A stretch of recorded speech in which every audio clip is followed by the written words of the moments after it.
How to make gunpowder when the world is dead, your neighbors are hungry, and you're next on the menu. If you're still breathing by the end of all this, hit subscribe, because surviving the end of the world is just the beginning of the chaos. Let's set the scene. The cities are silent, not quiet in a peaceful countryside sort of way, but silent in the way a morgue is. No car horns, no sirens, no pop songs leaking from teenage bedroom windows, just the sound of your own footsteps and the occasional hollow thud of something falling 3 blocks away. Could be a rat, could be a person, could be someone who used to be a person. The power's gone, obviously. That happened months ago. Your phone is just a brick you carry around for nostalgia. Water? Well, unless you count the rust-flavored drip from a cracked pipe behind the ruins of what used to be a coffee shop, that's gone too. Food. You're down to 2 cans of expired beans, a jar of pickles, and a stubborn crumb of bread that might be older than civilization. Oh, and weapons. You've got a rock, which is adorable. You've been waving it around like it's Excalibur every time a shadow moves in the corner of your vision, but deep down you know, it's not going to cut it when someone decides you look tastier than those beans. Which brings us to today's science project, gunpowder. Yes, that black, gritty magic dust that changed the course of human history and is about to change your chances of not becoming an entree. We're not making it because it's fun, though, spoiler, it's absolutely fun. We're making it because without it, you're just prey with a slightly above average throwing arm. We'll do it the old-fashioned way, the way pirates, rebels, and bored 17th century chemists did it. No fancy lab, no store-bought chemicals, just you, your questionable survival instincts, and whatever you can scavenge before the wrong people notice. By the time we're done, you'll either have a handful of gunpowder, a smoking crater where your shelter used to be. Either way, it'll be exciting. Before we start grabbing random piles of dirt and hoping for the best, let's paint the actual stakes here. Gunpowder isn't just about shooting things, though yes, it's great for shooting things. It's about power, intimidation, and buying yourself a little bubble of safety in a world where everyone else wants what's yours. Picture it. You're at your campfire, boiling up some precious rainwater, when 3 strangers walk out of the dark. They're holding sticks and rusty knives. You're holding... what? That rock? Cute. Now picture instead, you toss a handful of powder into the fire. Whoom! A burst of angry flame leaps skyward. Suddenly those 3 strangers aren't thinking about your rainwater, they're thinking about how fast they can leave. That's what we're making here, fear in powdered form. The recipe's simple on paper, potassium nitrate, charcoal, sulfur, easy words. Hard reality, potassium nitrate doesn't exactly come in a neat jar anymore. Charcoal you might think you know, but you need the right kind. Sulfur, well, let's just say you're going to get to know the smell of Satan's armpit. Here's the kicker, you can't just stroll into the ruins of a Walmart and sweep it all into a bag. No, you're going to have to dig, trade, maybe steal, and definitely avoid anyone else who's figured out how to make the stuff, because they're already armed and you're not. We'll do this in stages. First, we get the nitrate. That means, yes, collecting some truly disgusting things. Then, we'll make charcoal. Not the BBQ kind, the doesn't blow your hand off kind. Finally, sulfur. The easiest to find if you know where to look, the most miserable if you don't. The journey will involve dark basements, bad smells, and at least one place you'll swear is haunted. But hey, you wanted to survive, right? So finish your beans, tighten your boots, and grab that rock one last time. We're going hunting for the science of survival. Next stop, the land of stench, rot, and explosive potential. Potassium nitrate. Sounds fancy, right? In the old world, you'd have bought it online with free 2-day shipping and a cheerful, people also bought, suggestion for smoke bombs. In the new world, it's not sitting on shelves, it's hiding in filth. The quickest way to get it? The same way humans did centuries ago, collecting old, rotting, nitrogen-rich waste. And yes, that means you're about to hang out with some of the worst smells of your life. Don't think of it as gross, think of it as worth it if you want to keep breathing tomorrow. Your first stop is an abandoned barn on the edge of town. The roof's half collapsed, the air smells like a wet carpet left in the sun, and you can hear the flutter of pigeons in the rafters. Perfect. You're not here for the pigeons, though if you're hungry, hey, bonus protein. You're here for the white crust forming along the wood beams and the floor near the corners. That's nitrate, years of animal waste soaked into wood and dirt, breaking down, leaving behind crystals that look like snow someone spilled in all the wrong places. Back in the day, farmers didn't even know the chemistry. They just scraped this stuff up and sold it to people with louder hobbies than sense. The collection process? Find a beam, plank, or dirt patch with that flaky white salty crust. Scrape it off with your knife, a rusty tin lid, or if you're feeling poetic, A human femur you found in the alley last week. Dump it into a sack, bucket, or whatever won't leak it all over your boots. If you can't find a barn, look for old outhouses, long dead gardens, or any place where manure and time have gotten cozy. You can also raid the walls of crumbling brick buildings. Sometimes nitrate seeps through old mortar. Oh, and a quick tip, while you're crouched over scraping decades-old pigeon poop off a plank, don't forget to keep your head up every few seconds. The worst way to die in the apocalypse isn't starvation or being shot, it's getting ambushed while you're elbow deep in barn filth. By the time you've filled half a sack, you'll have enough crusty goodness to purify later. But before that, you're gonna do one more thing. It's optional, it's risky, and it's disgusting. You're going to visit what's left of the public toilets downtown, because when it comes to nitrates, human waste is a gold mine, and this is the new economy. Gold is worthless, but powder is priceless. The bathroom block is a horror show. Someone smashed the sinks years ago. The mirrors are cracked, but still have enough reflection to make you look like a sleep-deprived ghoul. The air is thick. That's the nicest word for it. Imagine boiled cabbage and wet dog mixed with hot ammonia. You keep your scarf over your face, but it doesn't help much. On the floor and walls you see it, the same pale crust you found in the barn, but richer, heavier. Time and moisture have worked their magic here. You take out your scraping tool and get to work. Every flake, every grain is one step closer to not dying with that rock in your hand. The sound of the scraping echoes in the empty space. It makes you nervous. Places like this attract desperate people, or things that used to be people. You keep one ear tuned to the doorway. Somewhere outside, a metal can tips over. You freeze. Footsteps. Slow. Heavy. Someone, or something, is moving past the entrance. You slide down behind a stall wall, clutching your sack of nitrate like it's the crown jewels. The footsteps fade. You wait another 30 seconds before you exhale.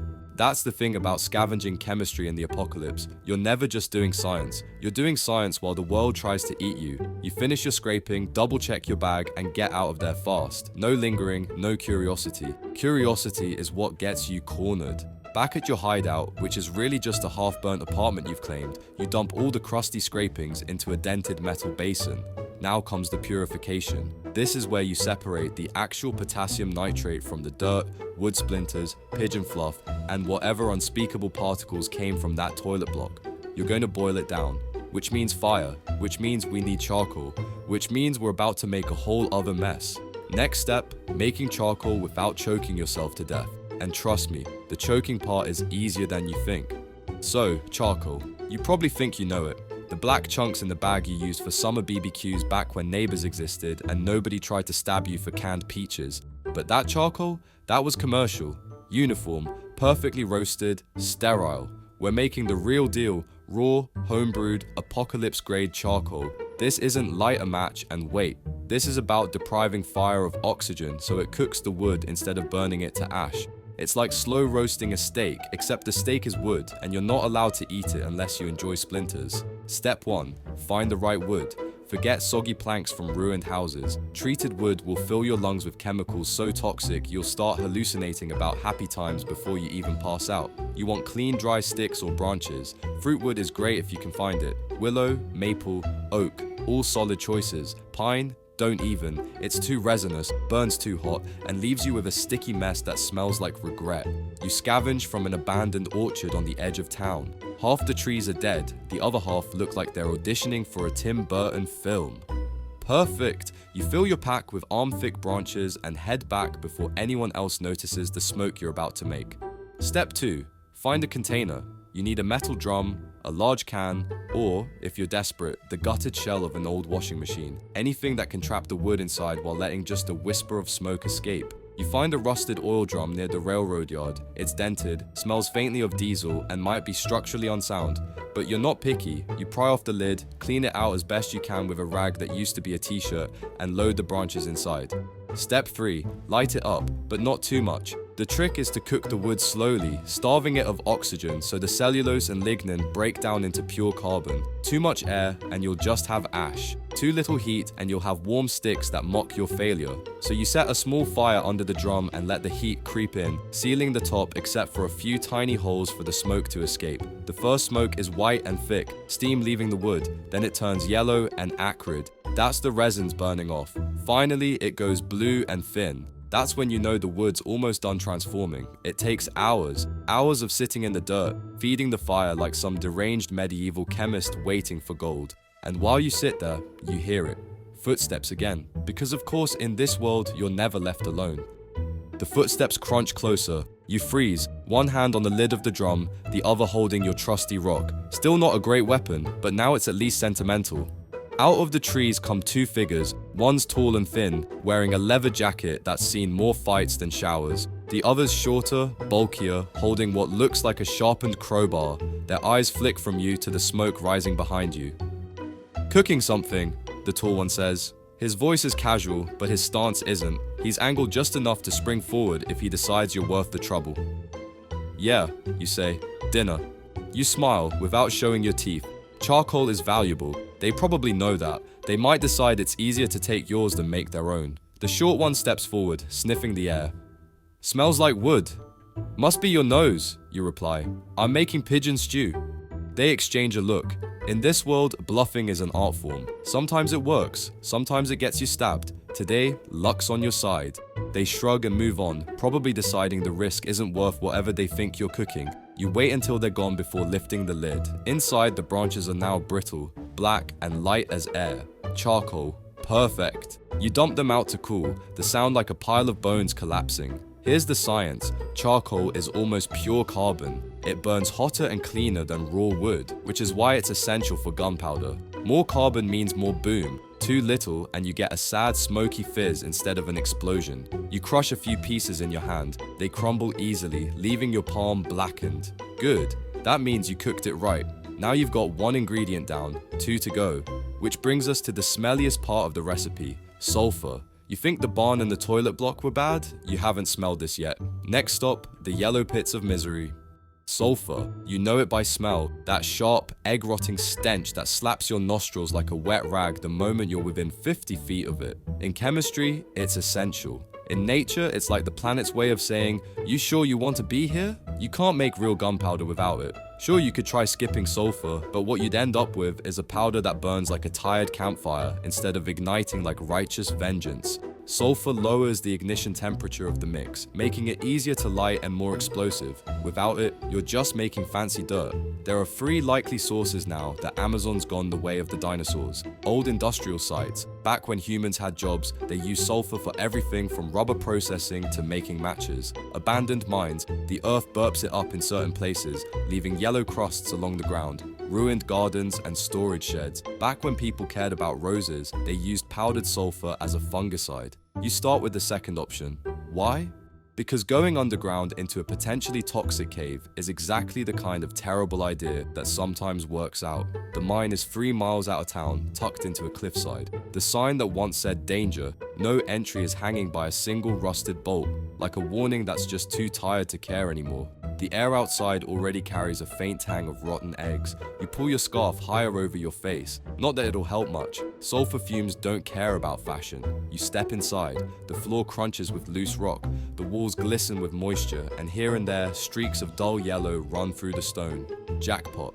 You chip away at them with the blunt end of your knife, careful not to swing too hard. The rock is brittle, and if a chunk falls on your foot, congratulations. You've just made yourself easy prey for whoever's watching the entrance. It's slow work. The smell clings to your tongue like you just licked a match head, but by the end, you've got a bag of solid, chalky chunks that will crush down into the powder you need. You're about to head out when you hear it.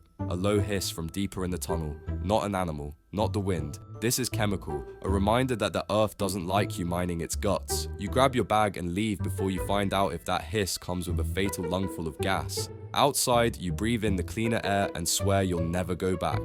You're lying. If you run out of sulfur, you'll crawl back in there like it's a Black Friday sale. Sometimes luck looks like laziness. You could have gone spelunking into a death cave again, but instead, you decide to check one last easy source before calling it a day. Old match factories or storage depots.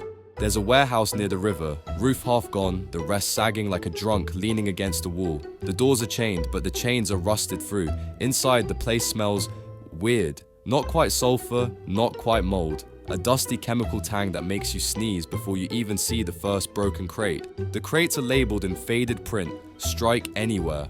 Inside, most of the matches are damp and useless, but the heads are still loaded with sulfur and other delightful compounds. You take out your knife and start scraping them off into a tin can. It's tedious work. Hundreds of match heads reduced to a sad little pile of yellow dust. But this is the apocalypse. Tedium is safer than excitement 9 times out of 10. Excitement usually ends with blood loss. Halfway through your scraping, a noise cuts through the warehouse. Not footsteps this time, but the clatter of something metal hitting the floor. You duck behind a crate. A shadow moves in the doorway, thin, fast, jittery. You recognize the type. Scavengers who live off scraps, half mad from hunger and solitude. This one's armed with a crowbar. Again. Seriously, where are they all finding crowbars? You wait until he's on the far side of the warehouse, prying open crates, then you slip out quietly, tin can in hand. You're not dying over sulfur dust, no matter how much you need it. Back at your hideout, you empty the bag from the mine and the match dust into a single sack. You've got enough sulfur to keep you armed for months, if you don't blow it all in one go. Now comes the part where chemistry meets chaos, purifying the nitrate and mixing it with the charcoal and sulfur in just the right way to make black powder, without turning your hideout into a crater. You've got your crusty, barnyard-flavored potassium nitrate scrapings. They look like something you'd sweep off a prison floor in winter. The problem is, right now they're mixed with dirt, wood rot, and probably a generous sprinkling of old rat droppings. In other words, not something you want near your face when fire's involved. The goal? Purify the stuff. Get that nitrate into clean, crystallized form. The method? Boiling, straining, and praying you don't accidentally make a toxic soup. Step 1. Water. You're going to need more than the half bottle you've been rationing, so you take a detour to the old rain barrel behind your hideout. The water inside is brownish, smells faintly of algae, and has things swimming in it. Perfect. We're not drinking it, we're about to make it worse. Step 2. Heat. You set up your fire pit with your new charcoal, remember that glorious bone crunch sound, and set a dented metal pot on top. Into it goes your entire sack of nitrate scrapings, followed by enough water to turn it into the saddest porridge known to mankind. As it boils, the water turns cloudy beige. The smell is a nightmare, earthy, sour, and sharp all at once. You stir with a stick, watching bits of wood and straw float to the surface like corpses in a crime scene reenactment. Step 3.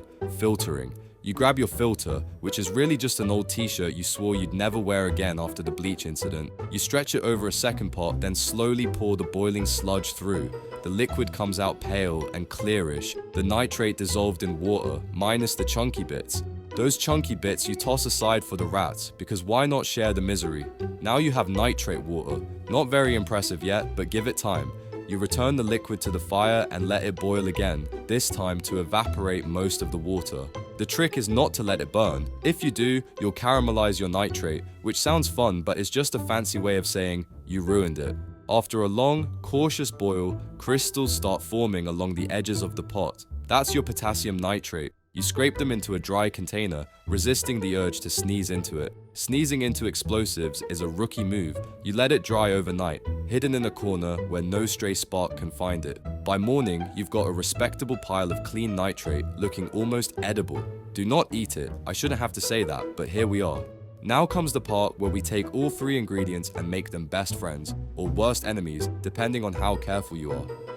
You've got your holy trinity of destruction: charcoal, light, crumbly, pure carbon; sulfur, soft yellow, smells like the devil's laundry hamper; potassium nitrate, white, crystalline, and still faintly barn-scented despite your best efforts. The classic ratio for black powder is 75% nitrate, 15% charcoal, 10% sulfur. In the old days, this was done with proper mills and careful grinding. In your world, you're about to use a cracked ceramic bowl and a rock. First, the safety rules. No sparks, no flames nearby, no dry, static charged clothing, no friends watching unless you want witnesses to your potential face melting. You start by crushing each ingredient separately. Charcoal crumbles easy, just a few minutes of grinding and you've got a fine black dust that gets everywhere. Seriously, everywhere. You look like you crawled out of a chimney. Sulfur's trickier. The chunks from the mine need steady pressure to powder down, and the match head dust blends in easily. The smell intensifies, curling into your sinuses like it owns the place. You sneeze twice, then curse yourself for almost blowing dust all over the workspace. Nitrate is the hardest. Those crystals are stubborn. You pound them until they're fine enough to slip through your fingers like sand. Now, the mixing. You measure out the amounts by eye because you lost your scale months ago in a trade for antibiotics. Nitrate first, then charcoal, then sulfur. The colors swirl together, white, black, yellow, into a dark, sinister gray. The old-timers used water or alcohol to dampen the mix and prevent accidental ignition during grinding. You don't have that luxury. You mix slow, deliberate, hand steady. Every scrape of rock against bowl makes your heart beat faster. When it's done, you have a fine, even powder that smells faintly of fireworks and bad decisions. You've just made black powder. You resist the urge to test it immediately. You'll need to store it safely first and decide exactly how you're going to use it without blowing off your only pair of decent boots. Next up, the testing phase. Because what's the point of making this stuff if you don't set at least a little of it on fire? There's a universal truth in the wasteland. The first time you light homemade explosives, your heart rate triples, your hands shake, and you seriously consider rewriting your will. If you still had a pen, you take your small jar of black powder and head outside. Not to the street, too many eyes there. You need somewhere secluded, somewhere no one can sneak up on you while you're playing mad scientist.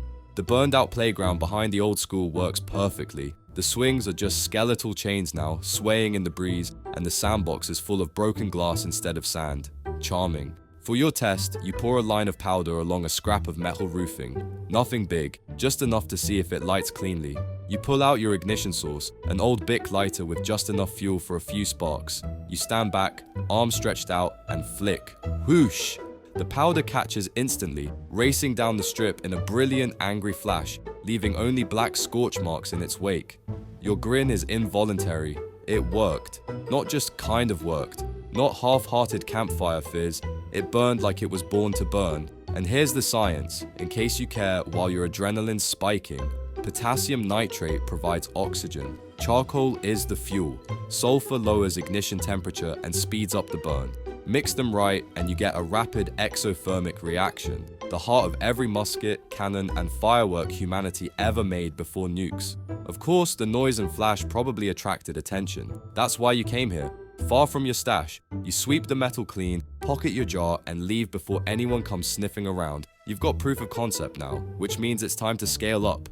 Here's the thing about having black powder, it's never just enough. Once you see it work, you want more. More for defense, more for intimidation, more because in a world where everything's been taken from you, firepower feels like control. Scaling up isn't just about making a bigger batch, it's about thinking about storage, deployment, and safety. You start by setting aside a portion of your stash in a clay jar, sealed with wax you scraped from an old candle.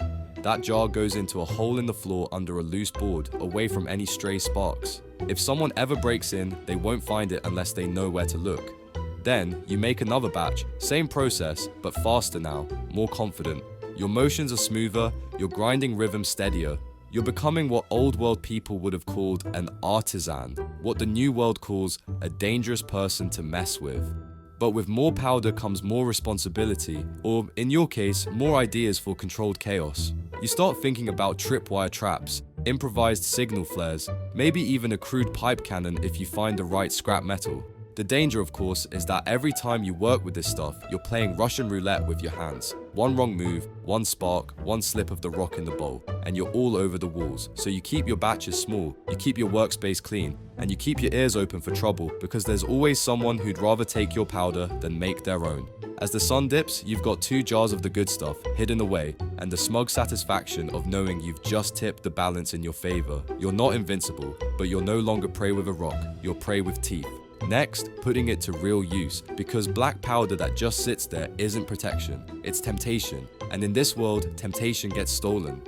With your black powder safely tucked away, it's time to turn theory into practice. But don't get cocky. Improvised explosives are like toddlers with knives, dangerous, unpredictable, and guaranteed to ruin your day if you aren't careful.